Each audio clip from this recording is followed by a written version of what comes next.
It's a computer-based technology, pagliliwaan ti everybody, including Instagram, Facebook, Twitter, YouTube, and TikTok.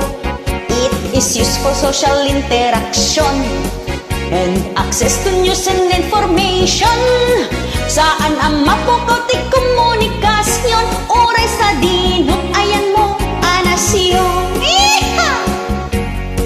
Para it is social media platforms allow users to have conversations, share information and create content, collaboration and entertainment, connect with people around the world, keep in touch with families and friends. It will make you build relationships, makes the world seems nagbasid.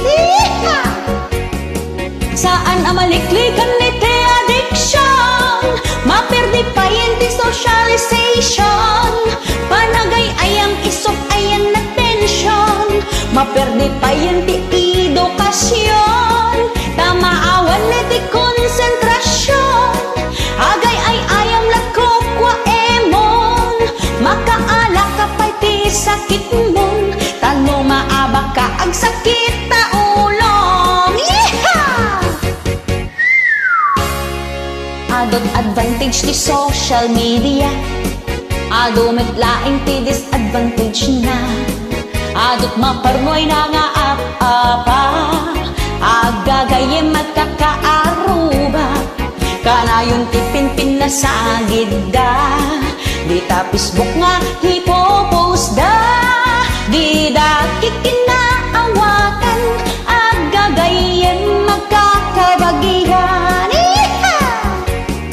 Saan na maliklikan ni ti addiction, maperdi pa yan ti socialization, panagay ayam isot ayan na tension, maperdi pa yan ti edukasyon, tamaawan ni ti konsentrasyon, agay ay ayam lakokwa emon, makaala ka pa'y ti sakit mon, tano maabak ka ag sakit ta ulong. Saan na maliklikan ni ti addiction, maperdi pa yan ti socialization, panagay ayam isot ayan na tension, maperdi pa yan ti edukasyon, tamaawan ni ti konsentrasyon, agay ay ayam lakokwa emon, makaala ka pa'y ti sakit mon, talo maabak ka ag sakit ta ulong. It will make you build relationships,